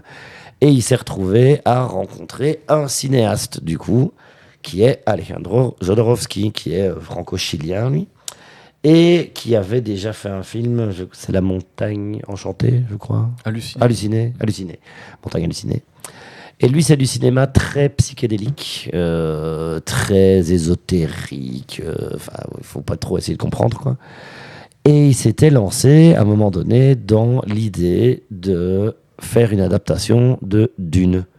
Dune de Frank Herbert, donc, qui a eu son adaptation correcte, on va dire, récemment. Ouais. Parce que justement, le projet de Jodorowsky n'a jamais vu le jour et a été récupéré alors après par Dino De Laurentiis, qui l'a filé à David Lynch. Bref. Qui a détesté cette expérience. Tout à fait. Mais alors, le projet de Jodorowsky était complètement dingue. Il avait réussi à s'entourer de gens fous. Entre autres, Mébius pour les storyboards. Mais alors, pour le character design, c'était Giger. Pour le scénario, entre autres, des effets spéciaux, Dan O'Bannon. Dan O'Bannon qui avait donc fait la BD Long Tomorrow avec Mébius et qui sera le scénariste de Alien juste après. Okay. Alien avec qui? Giger, du coup, parce qu'ils se sont rencontrés tous sur ce truc de Jodorowsky, quoi. Donc, c'est un rassemblement de talents complètement fou. Sauf que comme c'était une production française, les producteurs américains ont trouvé ça pas assez Hollywood et ils ne l'ont pas suivi, quoi. Mais pour la musique, il avait entre autres prévu Porcupine Tree, Magma, Pink Floyd, Gong, pour chaque fois illustrer les peuples différents et les planètes différentes. Et alors comme acteur, il avait David Carradine, Mick Jagger, je sais plus. Il n'y avait pas Dali aussi? Si, j'allais terminer par ça, évidemment. Parce que l'empereur Padishah 4 donc, devait être joué par Salvador Dali. C'est vrai? Mais Dali avait... Je suis pas sûr que ça convienne quand même. Ça aurait été complètement fou. Mais alors, Dali avait accepté... C'est encore pire que Lynch. À une seule condition, c'est qu'il soit l'acteur le mieux payé de l'histoire d'Hollywood. Ouais, donc il demandait $100 000 de l'heure. Mais étant donné qu'il n'apparaît que 3 minutes dans le film, donc ils ont accepté. C'est finalement pas tant que ça. Oui. Ça faisait 200 francs. Ouais, au final, c'est pas tant que ça. Tout au entamé est payé, monsieur. Mais donc, un projet complètement dingue avec des talents de fou dans tous les sens. Et malheureusement, qui s'est cassé la figure parce que les producteurs n'ont pas suivi derrière. Ce qui finalement est peut-être un mal pour un bien, parce que Jodorowsky a abandonné le cinéma pour se mettre à la bande dessinée. Et entre autres, avec Mébius, principalement avec Mébius. Et c'est comme ça qu'ils se sont retrouvés à créer la série L'Incal et tout l'univers autour, dont on parlera après. Mais là donc, on va s'écouter un morceau du groupe Dune pour illustrer le début de cette collaboration entre Mébis et Jodorowsky, avec le morceau Pleroma. Pleroma, je ne retiens jamais. C'est le single du dernier album. Void Kid. Exact. Silenceless. Poursuit avec une nouveauté. Une nouveauté au label 619. C'est un label français de BD. Mhm. C'est dessiné par Guillaume Singelin. J'oublie toujours son nom, pourtant j'adore son taf. D'accord. Et c'est scénarisé par Mathieu Bablet. On reviendra peut-être sur lui une prochaine fois. Pour moi, c'est un des dessinateurs les plus importants de la bande dessinée française. Ah oui, Voilà. carrément. À ce point-là. Venez vous battre si vous n'êtes pas d'accord. Donc, blablabla. Alors oui, Bablet, il sait faire que des bangers. C'est vraiment incroyable son taf. C'est des formats immenses. C'est vraiment des briques de 300 pages. Il fait de la fantasy, il fait de la SF. C'est vraiment incroyable. Donc ici, il est au scénario avec Singelin. J'ai après une autre BD de Singelin qui est lui tout seul, donc qui est au scénario et à Ok. la BD, au même label aussi. Donc ici, on est sur le retour de la Sentai. De la Sentai Wave. Si vous vous rappelez des Power Rangers et compagnie, Mhm. on C'est tout à fait ça. clairement là-dessus. Ça va peut-être vous évoquer même Evangelion, la scène sur le porte-avions. Mhm. Ah ouais. Donc on est sur une histoire de Power Rangers, mais revue au goût du jour. En fait, imaginez que les héros, ils se sont ubérisés. Donc, en gros, vous pouvez engager un héros de Sentai pour leur donner n'importe quelle mission. Donc voilà. Mais tu payes. Ouais, voilà, c'est ça. C'est un peu Donc, politique. donc, cette BD. tous les jeunes veulent devenir des héros, mais voilà, ça passe par toute une espèce de gradation, donc il faut faire plein de petites missions avant d'avoir des missions plus importantes. Ok. Ils sont notés, ils sont payés par une application et tout ça. Comme l'Académie des héros, ou l'Académie de la Société des héros dans One Punch Man. C'est un peu, ils sont aussi Ouais. tous classés. Ouais. Ouais. Alors ici, c'est assez particulier parce que c'est en noir et blanc et les seules couleurs vont être sur les costumes en ouais. lycra. Ouais, c'est très bien trouvé. C'est assez original. Ouais. Quand j'ai vu ça, je pensais que ça allait pas me plaire. Mais en fait, ça s'intègre très très bien. Parce que forcément, quand ils n'ont pas leur costume, vous allez être dans quelque chose de très classique. Mhm. Si. Voilà, il y a des beaux angles de caméra. Ça, c'est quelque chose d'assez particulier du travail de Singelin et même de Bablet. Ils mettent beaucoup en avant l'architecture avec des angles de caméra, des grands angles. Mais ça, c'est quelque chose que j'aime beaucoup aussi dans les mangas, enfin, dans les BD en général. Des contre-plongées, voilà, plein. Un travail très très cinéma en fait sur la mise en scène. Vous voyez ici des scènes où il y a littéralement des centaines de personnes à l'image. Est-ce qu'on est sur un one-shot ou, Non, il y aura...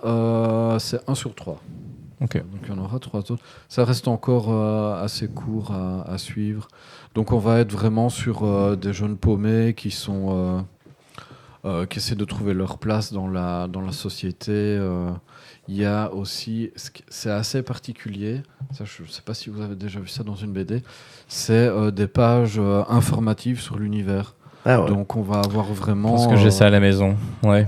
On va avoir vraiment voilà, c'est comme si vous avez une pause qui va vous expliquer un petit peu le lore. J'ai ça, Ça arrive j'ai ça dans Made in Abyss. Ah oui.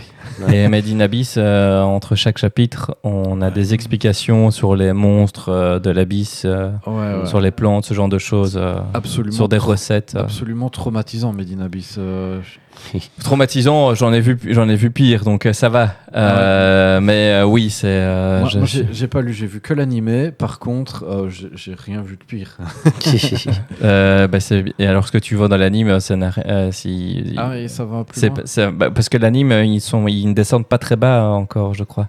Je pense qu'ils vont quand même jusqu'au moment où si on remonte, on devient complètement fou et on Ça, a c'est les le tout yeux début, qui quoi. saignent. Ouais, ouais. Ouais, il y a 7 niveaux et ils arrivent au dernier niveau. Ok. Et c'est le 13e qu'on attend. Ouais. Et oui, je crois que la série s'arrête au 5-6e tome. Donc oui, c'est encore plus dur après. Ouais, Ça va encore c'est une très belle reco aussi. Déjà rien que la structure du monde où on voit cette map, cette coupe en tranches Tout à fait. de cet abysse comme ça, Ouais. avec tous des biomes différents. Et voilà, du coup, on est vraiment sur un renouveau, un retour du Sentai. Donc, si vous êtes nostalgique des Power Rangers, je pense que ça pourrait vous plaire. Ils ont vraiment repris les codes, mais c'est remis au goût du jour. Et il y a un travail de la trame qui est très, très... qui fait très manga, très comics, avec ces niveaux de gris avec des petits points pour montrer les éclairages. Esthétiquement, c'est complètement manga, moi. Enfin, Ah oui, jamais oui, j'aurais cru que c'était français. clairement, ouais. Non, C'est français. Il n'y a plus c'est ça. il n'y a pas que les Japonais qui arrivent à faire des mangas maintenant, Ouais, c'est bah ça oui. qui est cool, oui.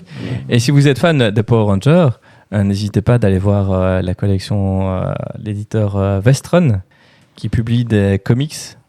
Ils ont Alien, Godzilla, les Transformers, Mask, et ils ont aussi les Power Rangers. Donc il y a aussi des comics Power Rangers. Il y a aussi des crossovers Transformers, Ouais. Power Rangers. Ils adorent ça. Ouais, il y a des Action Man aussi qui existent en comics. Ok. Donc Vestron, si ça vous intéresse. Ok, c'est pas mal. Donc, J'en ai quelques-uns. pour ma recommandation musicale, j'avais envie de retrouver une vibe de cette musique inoubliable du générique d'intro des Power Rangers avec ce solo de guitare incroyable qui... Bien ringard. C'est ringard, Mais efficace. voilà, Ouais, ça... Ouais, c'est On la nostalgique. connaît tous, ouais, c'est sûr. C'est ça. Donc je suis reparti sur de la synthwave, mais avec une instru un petit peu plus heavy metal, avec de la batterie, une guitare bien motivante. Donc j'ai choisi Refuse to Lose de Zombie Hyperdrive. Silenceless.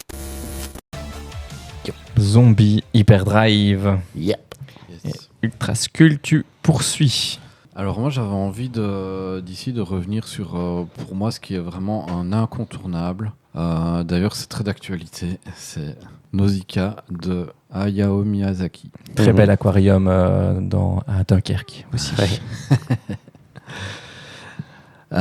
Du coup c'est un thème quand même très actuel avec cette trend en IA où, En plus, ouais. où tout le monde a essayé de piétiner cette œuvre Alors moi je l'ai pas vu, monumentale. moi je l'ai pas du tout vu comme ça parce que après peut-être que non, moi je l'ai pas vu comme ça.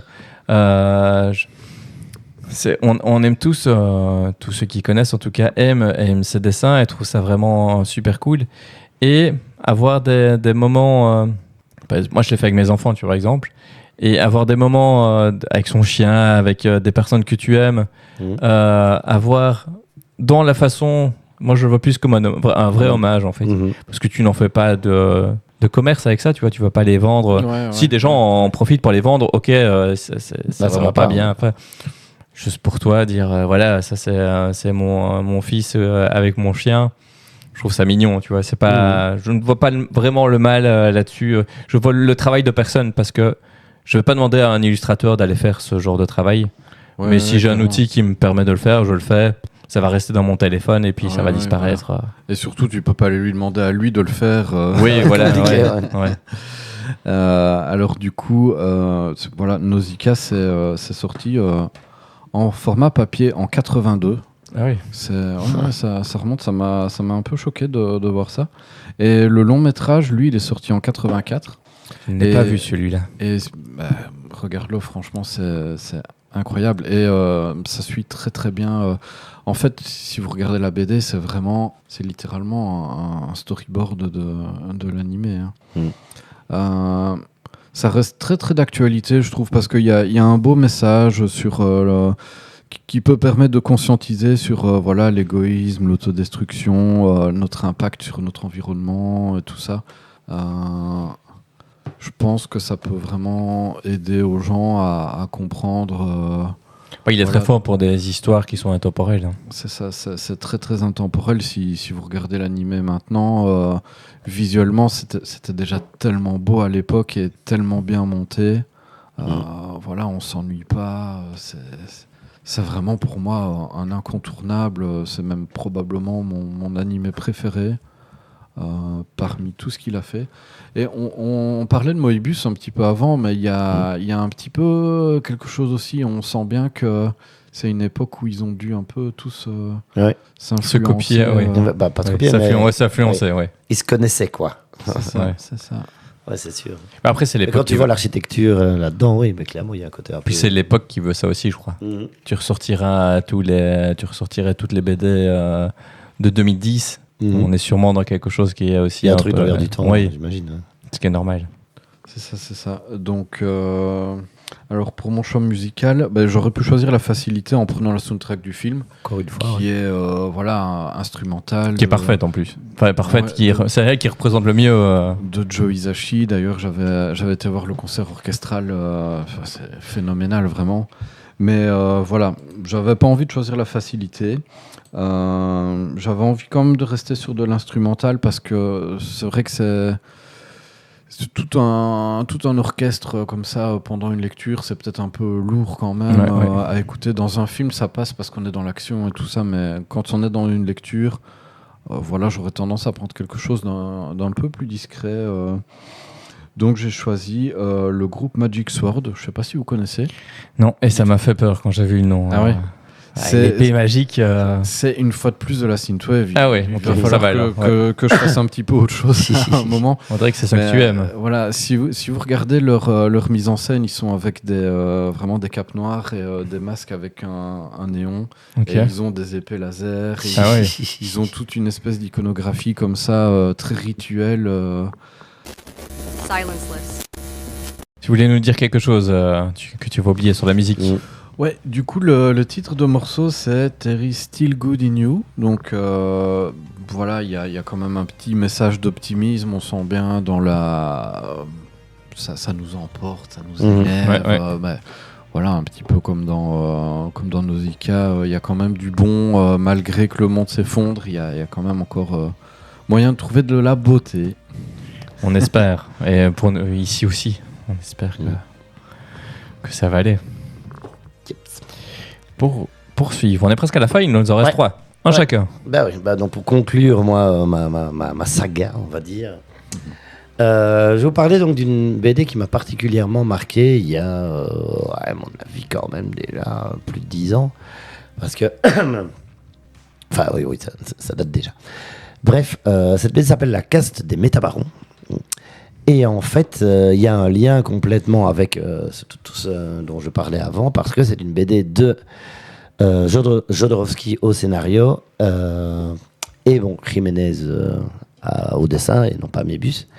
Mais c'est tiré du même univers que L'Incal. Et L'Incal, c'est une série qui a été une collaboration justement entre Mébius et Jodorowsky. Sauf que moi, quand j'ai acheté la BD de Métabaron, je n'en savais absolument rien parce que j'avais pas lu L'Incal. Je m'intéressais pas encore spécialement justement à la science-fiction en BD, mais j'aimais bien le principe que c'était une intégrale, acheter l'intégrale tout de suite, quoi. Parce que j'ai été frustré plusieurs fois de me lancer dans une BD que j'aimais bien, et le truc se termine jamais, ça s'essouffle, et tu te sens quand même obligé d'acheter le tome d'après au cas où. Tu sais, genre des Torgal où il y a 57 tomes à un moment donné. Il y a vraiment des gens qui lisent Torgal Bah, c'est bien en soi. et qui lisent tout, c'est vrai. À l'époque, C'est vrai. Ouais. C'est chouette, mais. la première fois que je voyais de la SF rentrer dans de la fantasy. Ouais, c'est un peu ça, ouais. Et donc voilà, la cale, je connaissais pas du tout, mais en fait, c'est vraiment rien. Et donc, c'est une collaboration entre Jodorowsky et Mébius après le projet avorté de Dune. Et le concept est vraiment cool. Il faut que je vous explique d'abord le principe de base de l'Incal vite fait pour pouvoir expliquer la suite, hein, parce que sinon, ça n'a aucun sens. Et donc, l'Incal, c'est un artefact surpuissant qui tombe dans les mains d'un gars qui a absolument rien demandé à personne, qui s'appelle John D. Fool. D'où Donkey D-Fool sur Skyrock, j'imagine. D'ailleurs, à l'époque, oui, peut-être. D-Fool, c'est pas hasard, ça s'écrit de la même façon en plus. Donc voilà. Donc John D-Fool est un espèce de détective privé, mais qui préfère picoler et se taper des putes qu'autre chose. Lui, c'est vraiment ça son délire, quoi. Il vit sa petite vie tranquille, il s'amuse bien. Et par le plus grand des hasards, il se retrouve en possession de l'Incal, qui est donc une espèce de petite pyramide, petit objet comme ça, mais que tout le monde essaye de se procurer parce que c'est l'artefact le plus puissant de l'univers. Et donc il se retrouve à être pourchassé comme ça par plein de gens, alors que lui au départ n'avait rien demandé, et malgré lui il se retrouve à devoir en gros sauver l'univers, quoi. Rien que ça. Et il rencontre une galerie de personnages qui vont l'accompagner dans cette mission, si tu veux. Et donc c'est pour le coup c'est encore tu te lances pas dans une saga justement de 57 tomes. L'Incal, l'histoire de base, 6 volumes. Ok. Et les 3 premiers, c'est la chasse à l'homme, etc. bazar. Puis les 3 suivants, tu pars dans un délire psychédélique à la Jodorowsky, quoi. Et là, ça devient métaphysique, psychologique, bazar. Ça part vraiment très très loin. Et quand tu regardes les planches, c'est vraiment très psychédélique. Mais vraiment chouette. En tout cas, voilà. L'Incal, donc, super intéressant. Ils ont aussi fait avant l'Incal, qui raconte l'histoire de John D-Fool avant qu'il rencontre l'artefact. Et ils ont fait après Final Incal, qui est après l'Incal, en gros. Etc. Okay. Il y a encore eu d'autres BD après, parce que Mébius a arrêté. Il est même accessoirement mort, en fait. Donc, C'est pour ça qu'il a arrêté. Oui, c'est une bonne raison. Mais par contre, ça continue sans lui, puisqu'il y a des spin-offs autour. D'accord. En un volume, des one-shots comme ça. Et par contre, il y a eu 2 vrais gros spin-offs, qui sont les Technopères et la caste de Métabaron. Parce que le Métabaron, c'est un des personnages de l'Incal. C'est un des personnages, justement, qui rencontre John D-Fool à un moment donné et qui se retrouve à l'aider, alors qu'à la base, c'est un espèce de tueur à gages, tu veux, le Métabaron. Ouais.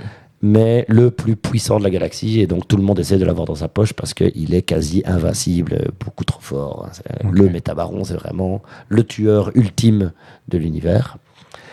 Et c'est Cobra. Ouais, c'est un peu ça. Et donc, le personnage que John D-Fool rencontre, c'est le 5e Métabaron qui n'a pas de nom. Il s'appelle Sans Nom, le Métabaron. Et alors, la caste... Sans nom, en rapport avec la fille...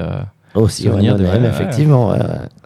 Et donc, la caste des Métabarons, la série spin-off, quand même scénarisée par Jodorowsky, mais dessinée par Juan Jiménez, j'ai adoré. Moi, coup de cœur total dès que j'ai vu la BD au magasin.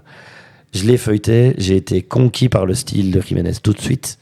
Et je me suis dit, ok, c'est bon, je fonce, je prends, j'adore.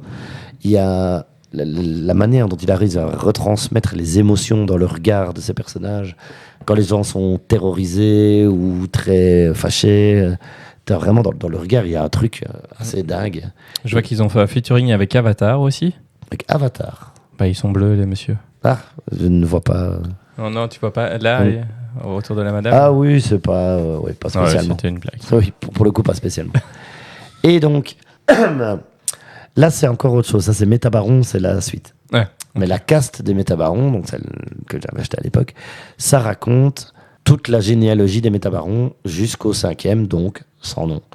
Et ça explique tout comment on en est arrivé à la tradition de cette caste et tout ce qu'ils ont comme particularité, etc. Parce que les Métabarons, très vite fait, il y a le côté ligné est vraiment très important, quoi. Okay. Tu dois tuer ton père pour devenir le Métabaron, mais pour pouvoir être entraîné, tu dois t'amputer d'une partie de ton corps. Donc il y en a un qui se coupe les pieds, qui met des pieds bioniques à la place. Il y en a c'est les mains, il y en a c'est les yeux, il y en a c'est la tête. Enfin, voilà. Et le dernier Métabaron, c'est son oreille. Okay. Donc il a une espèce de prothèse. Okay. C'est le moins grave finalement. Mais bon.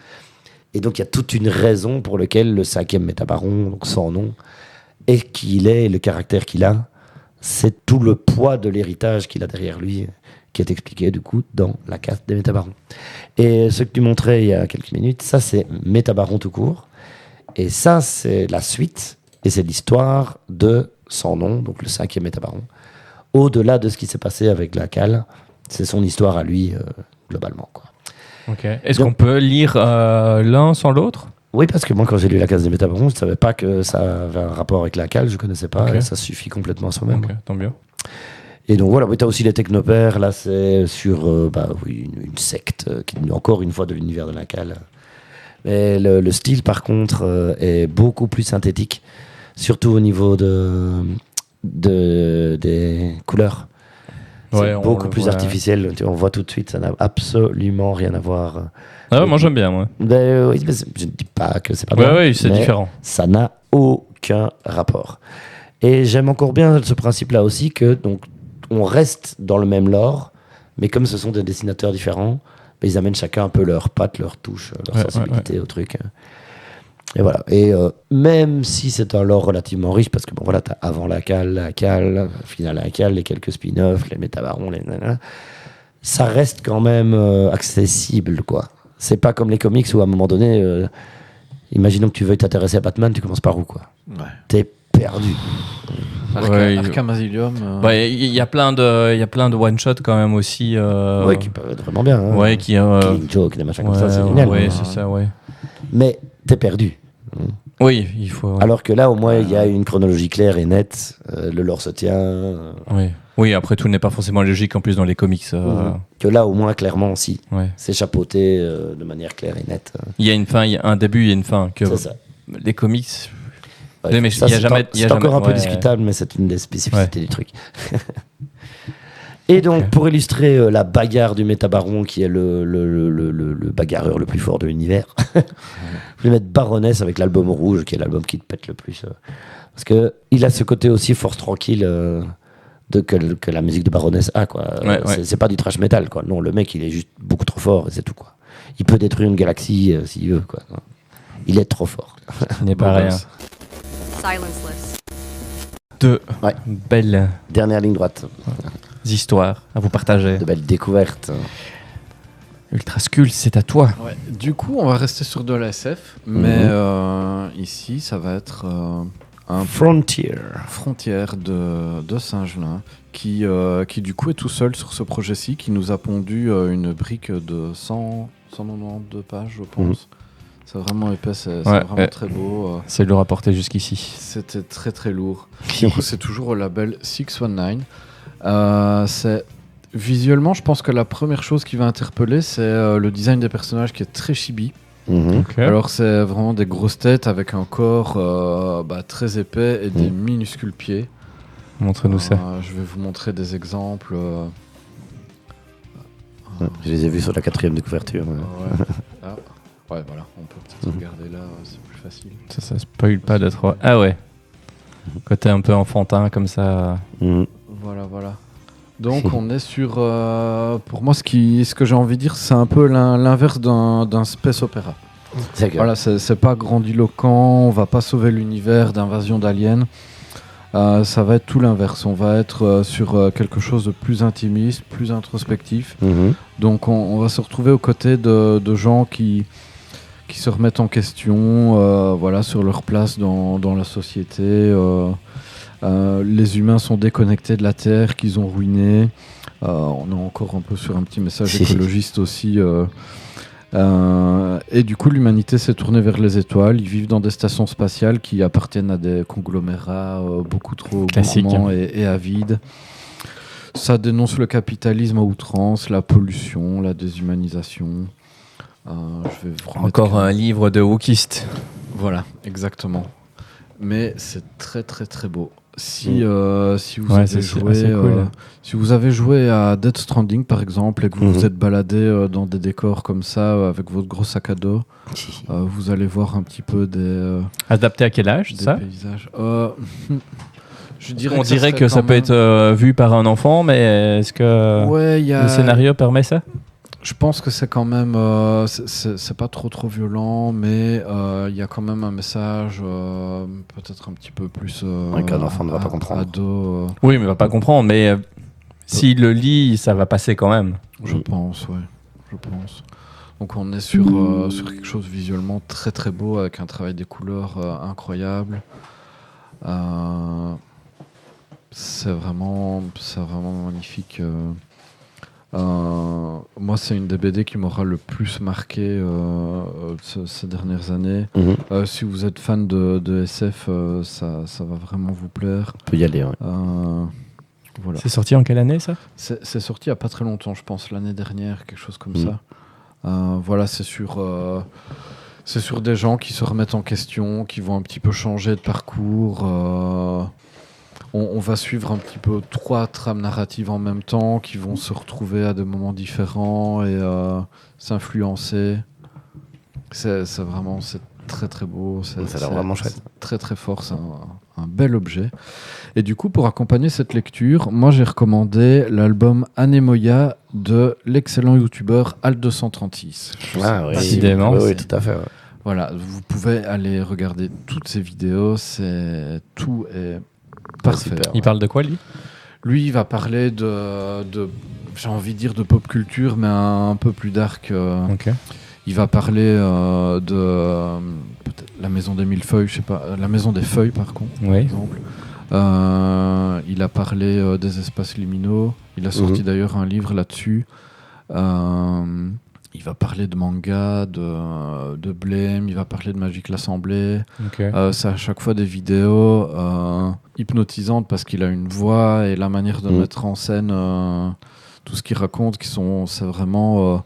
voilà, c'est des grosses vidéos de 2 heures, mais on les sent pas passer tellement on est dedans. C'est vraiment génial. Moi, c'est un de Ouais, je vais aller voir ça. mes youtubeurs préférés. Voilà, c'est... À côté de toutes mes recos BD, voilà, j'ai T'as la reco YouTube aussi, ma hein. reco YouTube parce que c'est vraiment excellent son travail. Et en plus de ça, il s'est lancé dans la musique avec son collègue Al 9000, je pense, quelque chose comme ça. Ça reste dans les chiffres. Ouais, voilà, ça reste dans les chiffres. Voilà, on est encore une fois sur de la synthwave. La prochaine fois, je ferai un peu autre chose. Voilà, c'est parfait pour accompagner les explorations du cosmos. Silenceless. Al 236, qui serait alors le raccourci pour... Le symbole infini. Voilà, moi j'ai essayé, j'avais un Y avec un accent aigu. Ça dépend peut-être de la configuration. C'est des claviers. peut-être sur Mac aussi. Ah, peut-être. Je sais Ouais, pas. ce ne serait pas étonnant. Alors, pour terminer cette première émission spéciale BD, on part en France avec, on va dire que c'est une BD, hein, oui, hein, c'est une BD, Ouais. de Johan Cavege, qui est très jeune, il a 23 ans, Mhm. et il nous a sorti un petit reflet, parce que Moundir, ça me fait penser à l'île de la Tentation. Moi aussi. Bravo la référence. Sorti sur Bubble Edition, qui est une toute petite maison qui fait pas beaucoup de choses. Je connais pas du tout. Ça a gagné le prix SF 2022. Oh. C'est sorti en 2022, je crois. Ouais, j'imagine. Il y a beaucoup de chance. Hein. Je crois que c'est 2022, oui. Je ne sais pas où est la date. On est plutôt sur du jeunesse alors là. Mais, c'est sorti en 2021, mais oui, gagné en 2022. Jeunesse, oui, adolescent, oui. Mais moi, en tant qu'adulte, je trouvais ça très très bien en tant qu'adulte. Ouais. Alors, qu'est-ce que c'est? En fait, pour protéger... Donc, lui le petit renne, là, renne, c'est le héros. Et pour protéger son œuf, parce qu'il a un œuf avec lui, d'une mystérieuse poursuivante qu'on voit ici derrière. Les rennes pondent des œufs. On ne sait pas ce que c'est. l'a pas pondu, mais on n'a pas vu le pondre. Ah ouais. Il a un œuf avec lui. Ah ouais, ok. Il a un œuf avec lui. Le petit Moundir traverse l'espace imminence et vide au péril de sa vie. Mhm. Parce que oui, ça a l'air vraiment d'être... Pendant tout le livre, il s'enfuit. Ok. Et pendant tout le livre, sa poursuivante le poursuit. Et l'issue pourrait sceller le sort de l'univers frappé par le grand silence. Waouh. C'est ce que dit la 4e de couverture. Et en parlant de silence, il y a effectivement vraiment pas beaucoup de dialogue. Il y a quasi pas de dialogue. Hein. C'est vraiment quasi pas de dialogue. En même temps, s'il est tout le temps tout seul. Il est tout seul et Logique. Et dans l'espace, personne ne t'entend crier. En c'est plus. ça. Ouais, et il est poursuivi. Et vous voyez comme il est très très très mignon. Hein. Ah, le travail des couleurs. Ouais, c'est magnifique. J'ai vraiment adoré. Ça se lit en 10 minutes. Hein. Ah bah oui. Ah oui, s'il n'y a rien à lire. Ouais, C'est bon. mais on passe du temps quand même à regarder les illustrations. Et ça prend vraiment 10 minutes à lire si vous allez très vite. Et c'est vraiment touchant. Donc vous voyez que l'œuf est quand même hyper important pour lui, Mhm. mais on ne sait pas ce que c'est. Et on le sait dans les 5 dernières pages. Et- Et je vais pas vous le dire. Bah hein. non. Pour ceux qui veulent, je le dirai en antenne si ça vous intéresse de savoir. Mais c'est une très belle leçon de vie aussi, je trouve. Voilà, ça prend 10 minutes à lire. Et mon fils, il l'a lu quand il avait 9 ans. Et quand il l'a terminé, il est venu directement me le dire qu'il avait terminé pour me dire qu'il avait compris la fin. Ah, c'est mignon. Et c'était cool. Et je trouve que c'est encore plus marquant pour un enfant parce qu'il s'est rendu compte de quelque chose qu'il ne s'attendait pas du tout. Moi, adulte, je m'y attendais pas du tout. Mais lui, il était encore plus surpris que moi parce que c'est un enfant. Et Ouais. il l'a compris d'une autre manière que toi ou vous Non, étiez- il y a une façon de comprendre. Ah ouais, mais ok. j'étais surpris, mais pas étonné. Parce que je suis un adulte, j'ai du vécu. Je me dis, oui. Et c'est une super idée ce qu'il a fait. Ok. Mais un enfant n'a pas assez d'expérience dans la vie pour se faire avoir comme ça. Et donc, il a été beaucoup plus surpris que moi. Donc, pour ça, c'était vraiment assez cool. J'ai vraiment passé un très bon moment. Et je l'ai relu plusieurs fois d'ailleurs. Enfin, relu plusieurs fois. Mhm. Parce que du coup, on fait un peu plus, on essaie de voir un peu plus si on voit des choses. On voit Ouais, pas fais qu'on. plus Mais voilà, attention. ouais, donc ça, je vais pas vous en dire plus. Donc, Moundir à mettre dans toutes les bonnes bibliothèques. Dans toutes les bonnes mains. C'est ça. Et donc on conclut. On conclut. Alors, Boards of Canada. Ah ouais. Tu vois, c'est parfait pour ça. Je trouvais. Il y a pas mieux. Vous allez voir, vous allez écouter. Et c'est ceux qui veulent écouter et qui sont en podcast ou en tout cas en replay, vous écoutez Boards of Canada et le titre Music is Math. Mhm. C'est parfait. Geoff, Ultrascule. Oui. merci. Ben, Ah, merci. bah, de rien. C'était chouette. Hein. On a passé un bon moment. Bon moment ensemble. N'hésitez pas à faire vos retours un maximum sur les réseaux, Mhm. en commentaire partout, pour savoir si ça vous intéresse. Si vous êtes du coin et que vous voulez vous aussi faire un jour une émission comme ça avec nous, n'hésitez pas. Moi, je suis ouvert. J'ai encore plein de trucs à partager avec Ah, vous. quand vous voulez refaire un truc BD, moi je suis chaud. Voilà. Et tu Du coup- prendras tes BD, c'est Ouais, facile. bah oui. Mais je ne savais pas comment ça allait se passer. Donc, Et voilà. Merci à tout le monde. Salut, bonne soirée. Et vous mets la musique pour terminer. Yep. Ciao. Salut.